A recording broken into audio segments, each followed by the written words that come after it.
Hello my lovely aspirants, welcome back to my channel UPSC aspirants. आप सब कैसे हैं? आई होप आप सब अच्छे होंगे, अच्छे से पढ़ रहे होंगे, प्रॉपर्ली नोट्स को रिवाइज कर रहे होंगे और आपको लेक्चर्स समझ में आ रहे होंगे। सो लास्ट लेक्चर्स में हमने पढ़ा था महात्मा गांधी के बारे में कि वो कैसे साउथ अफ्रीका गए, क्यों गए, फिर वापस आए, उन्होंने साउथ अफ्रीका में क्या क्या किया, ये सब। आज हम पढ़ेंगे महाराष्ट्र, पंजाब, इन सब इंडिया में क्या चल रहा था। ठीक है, तो टाइम वेस्ट नहीं करते हैं, जल्दी से पेन पेपर उठा लीजिए और मेरे साथ नोट्स बनाना स्टार्ट कीजिए। देखिए, महाराष्ट्र में foundation of Ramosi peasant force by Vasudev Balwant Phadke in 1879। एक पीजेंट फोर्स का फाउंडेशन हुआ। कौन सी का? रामोसी पीजेंट फोर्स का। किसने किया? वासुदेव बलवंत ने किया था। कब? 1879 में किया था। Chapekar brothers murder the plague commissioner of Poona in 1897। ये मैंने आपको लास्ट लेक्चर्स में बताया है कि चापेकर ब्रदर, तीनों चापेकर ब्रदर के मुझे आप नाम कमेंट में बताना। ठीक है, और उन्होंने कौन से दो कमिश्नर को मारा था उनका नाम भी मुझे बताना। ठीक है, फिर Abhinav Bharat founded by VD Savarkar. VD Savarkar ने अभिनव भारत की खोज करी थी, फाउंड किया था। कब?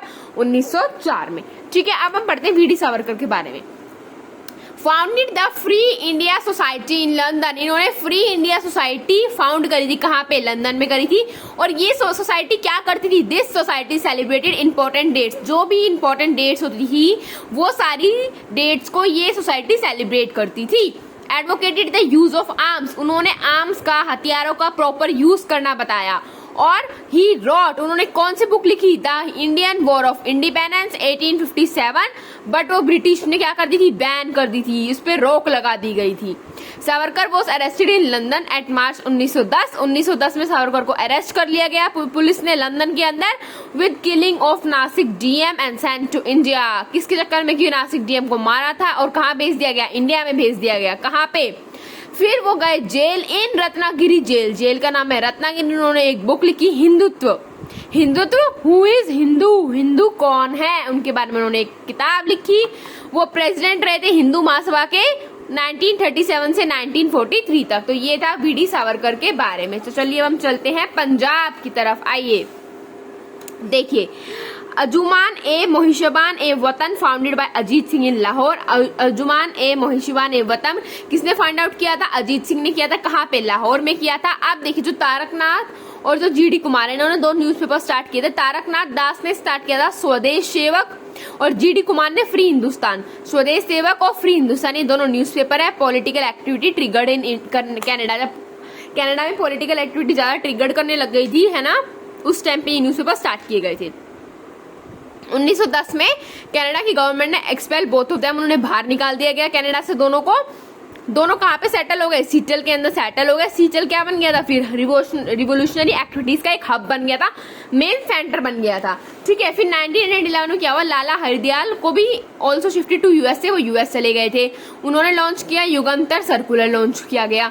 Wanted to make people aware that रास Bihari Bose through bomb on Hardinge. वो बताना चाहते थे पीपल को कि जो रास बिहारी बोस है उन्होंने ये बम फेंका था। ठीक है, 1912 में क्या हुआ? He form Pacific coast Hindustan association. Pacific coast Hindustan association बनाया गया।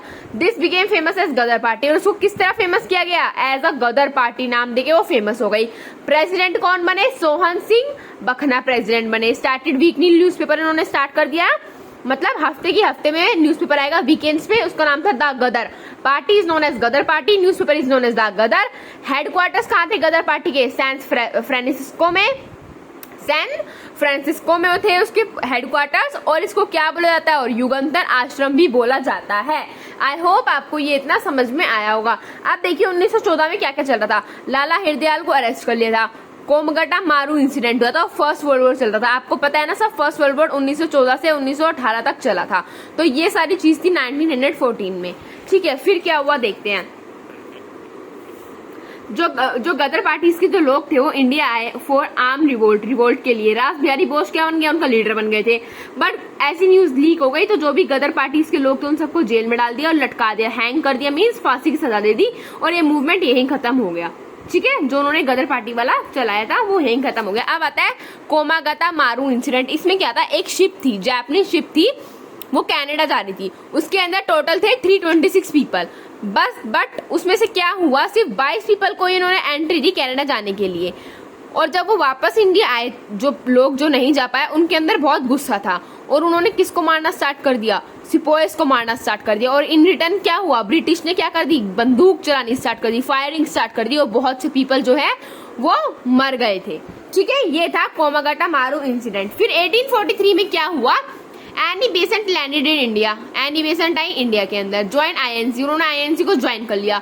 She thought there should be home rule in India, वो चाहती थी कि एक होम रूल होना चाहिए इंडिया के अंदर। फिर अगले ही साल वेरी नेक्स्ट ईयर 1914 में क्या हुआ, बाल गंगाधर तिलक ने वो रिलीज हो गए थे जेल से। He desperately wanted to be a member of INC. ठीक है, वो इंडियन नेशनल कांग्रेस का मेंबर बनना चाहते थे बहुत डेस्परेटली। ठीक है, because he knew to do anything in India you can do only when you are in INC. मतलब वो उनका मानना था कि अगर तुम कुछ भी कोई भी चीज इंडिया में कर सकते हो तो वो तभी कर सकते हो कि तब तुम आईएनसी के मेंबर हो। ठीक है, फिर उसके अगले साल क्या हुआ, फिरोज शाह मेहता की डेथ हो गई थी। एनी बेसेंट ने रिक्वेस्ट किया बीजी तिलक को कि आप वापस से आईएनसी में आ जाइए, और आईएनसी में उनको कौन लेके गया वापस, एनी बेसेंट ही लेके गई, एबी उनको लेके गई। AB gave ultimatum to INC that either you start home rule movement by September 1916, otherwise she will do it single handed। Means AB ने उनको बोला, एक अल्टीमेटम दे दिया था कि भाई सुन लो, या तो तुम होम रूल मूवमेंट जो है स्टार्ट कर लो, HRM है ना, होम रूल मूवमेंट है तो स्टार्ट कर लो, कब तक, सितंबर 1916 तक, नहीं तो मैं सिंगल हैंडेड, मतलब नहीं तो मैं इंडिविजुअली खुद ही स्टार्ट कर दूंगी। ठीक है, ये किसने बोला था, एनी बेसेंट ने बोला था। फिर होम रूल मूवमेंट आता है हमारा, होम रूल लीग मूवमेंट आता है। इसके अंदर क्या था, offices to be build where they will books newspaper and circular, people should be aware of this. Office वहां बनाने जाएंगे जहाँ पे किताबें हो, अखबार हो, सर्कुलर्स हो, पीपल को इन सबके बारे में अवेयर रखना है। 1916 में क्या हुआ, ए बी सक्सीड हो गई, तिलक वापस आ गए थे। फिर उन्होंने क्या स्टार्ट किया, होम रूल मूवमेंट स्टार्ट किया। 1916 में एक प्लेस है बेलगांव, वहां से स्टार्ट किया। हेडक्वार्टर्स एस्टेब्लिश किए दिल्ली के अंदर। जो तिलक होम रूल था है ना, वो कहाँ का एक्टिव था, महाराष्ट्र में था। और महाराष्ट्र में कहाँ का नहीं था, बॉम्बे, कर्नाटका, सेंट्रल प्रोविंस और बेराग, इन सब में जो तिलक का होम रूल है वो वैलिड नहीं था। ठीक है, और उन्होंने 6 ब्रांचेस और खोली, किसने, तिलक ने। फिर एनी बेसेंट ने क्या किया, उन्होंने भी सितंबर 1916 तक एक्टिव हो गई थी वो पूरे बचे हुए इंडिया के पार्ट में, और उन्होंने 200 ब्रांच खोली और हेडक्वार्टर्स कहाँ थे, मद्रास में थे। ठीक है, The HRL, the Home Rule League movement wanted to have political discussion with general public in their area। वो political discussion चाहते थे, political topic से, वो जो local people है उन्हीं के एरिया में, to promote, क्या promote करने के लिए, ताकि लोगों के पास political education जा सके, और उनको prepare करने के लिए आपकी डिमांड्स क्या, अपनी डिमांड सामने रखो। Objective of HRL was to build confidence. Objective क्या था, लोगों के बीच में कॉन्फिडेंस, आत्मविश्वास डेवलप करना, इंडियंस के बीच में mainly, and to speak against government, और सरकार के खिलाफ बोलना, and to demand a larger representation so that political activity can be restarted. और उनको लार्ज रिप्रेजेंटेशन मिलना चाहिए इंडियंस को, ताकि पॉलिटिकल एक्टिविटी वो फिर से स्टार्ट कर सके।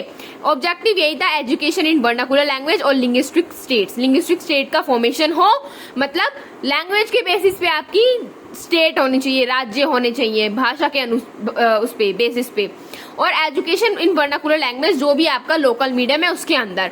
इन 1916 बीजी तिलक वॉज अगेन अरेस्टेड। 1916 में उसको दोबारा अरेस्ट कर लिया था बीजी तिलक को। Jinnah was lawyer who fought for him and he won the case and he was release. Jinnah वो थे जिन्होंने इनके लिए लड़ा था, वो जीते और उनको क्या कर दिया गया, उनको रिलीज कर दिया गया। तो ये था हमारा होम रूल लीग मूवमेंट। ठीक है, अब देखते हैं इस टाइम पे एटीट्यूड ऑफ गवर्नमेंट क्या था। बीजी तिलक को अरेस्ट कर लिया था जब एनी बेसेंट और अनुनाडे थे, ये कहाँ चले गए थे, लखनऊ चले गए थे अलोंग विद पीपल, अपने लोगों के साथ। वहां पे एबी को भी अरेस्ट कर लिया गया था। ठीक है, बट मॉडरेट्स को ये बात पसंद नहीं आई थी। ये सब देखने के बाद even moderates are following same thing as AB was doing.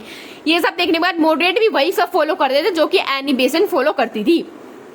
फिर एक डिक्लेरेशन हुआ, उसको हम बोलते हैं मॉन्टेग डिक्लेरेशन, 1917 में हुआ, led to fading the league. इससे क्या हुआ, ये डिक्लेरेशन हो गया तो वो जो लीग इन्होंने स्टार्ट कर दी वो फेड हो गई, धीरे धीरे उसकी जो इंपॉर्टेंस थी वो कम होने लगी। और इन्होंने क्या बोला ब्रिटिश ने मॉन्टू डिक्लेरेशन में, we will bringing more and more Indians in any of the administration. हम हर एक एडमिनिस्ट्रेशन के अंदर ज्यादा से ज्यादा इंडियंस को लाएंगे, ज्यादा से ज्यादा इंडियन को सर्विसेज देंगे। Due to this moderates were out from this and movement was ended. अब क्या हुआ था, इसमें से मॉडरेट्स तो बाहर निकल गए थे, क्योंकि उन्होंने लगा था भाई अब तो बस सब कुछ सॉर्टेड है, ये नया रिफॉर्म ला रहे हैं, इंडियंस को जॉब मिल जाएगी, अच्छी पोस्ट पे चले जाएंगे, ज्यादा से ज्यादा इंडियंस होंगे। बट ऐसा कुछ नहीं था। तो क्या हुआ, अब ये सब सुनते ही मॉडरेट तो आ गए लालच में और उन्होंने अपना वो छोड़ दिया उनका साथ और मूवमेंट यहीं पे खत्म हो गया था। ठीक है, फिर क्या होता है देखिए, जो वैलेंटाइन थे उन्होंने कौन सी किताब लिखी थी, उन्होंने लिखी थी इंडियन अनरेस्ट, और उन्होंने बीजी तिलक को बोला था father of Indian unrest. Valentine Chirol ने लिखी थी इंडियन अनरेस्ट और बीजी तिलक को उन्होंने बोला था father of Indian unrest. Tilak did not like this, so he case a file against him and lost the case in London. उनको ये सब पसंद नहीं आया कि उसने मुझे ऐसा कैसा बोल दिया, तो उन्होंने एक केस फाइल किया, बट वो उसमें हार गए थे। कहाँ पे, लंदन में हार गए। तो ये भी एक कारण था, जो वो लीक था उसका फेड होने का, उसका कम होने का, उस लीक का खत्म होने का। Students were prohibited from attending political meeting. Student को मना कर दिया गया था, प्रोहिबिट कर दिया गया था कि तुम पॉलिटिकल मीटिंग अटेंड नहीं करोगे। ठीक है, ये सब जो हमारे कारण थे वो हमारे रहे थे किस चीज के लिए, कि जो है हमारा होम रूल लीग मूवमेंट वो क्या हो गया था, फेड हो गया था। ठीक है, आज का लेक्चर इतना ही। आई होप आपको ये सारा समझ में आया होगा। महाराष्ट्र में जो चल रहा था वीडी सावरकर के बारे में, उसके बाद पंजाब में हमने पढ़ा गदर पार्टी का पढ़ा, मारू इंसिडेंट पढ़ा, उसके बाद एनी बेसेंट टाइम्स का पढ़ा, फिर HRL पढ़ा, उसके ऑब्जेक्टिव पढ़े, एटीट्यूड ऑफ गवर्नमेंट पढ़ा। नेक्स्ट एक टॉपिक और रह रहा है इसके अंदर, फिर नेक्स्ट हम लखनऊ पैक्ट स्टार्ट करेंगे। इसका इंपॉर्टेंस क्या था, इंपॉर्टेंस ऑफ लीग था movement shifted emphasis from educated elite to masses. जो खाली मूवमेंट थी ना, जो सिर्फ जो कुछ एजुकेटेड लोगों में थी, वो उससे स्प्रेड हो गई, कहां तक पहुंच गई थी, मासेस में, एक बड़े लेवल पे पहुंच चुकी थी। Created an organisation link across country proved crucial in later years. एक ऑर्गेनाइजेशनल लिंक बन गया था पूरी कंट्री के अंदर, जो आगे जाके बहुत क्रूशियल साबित होता है।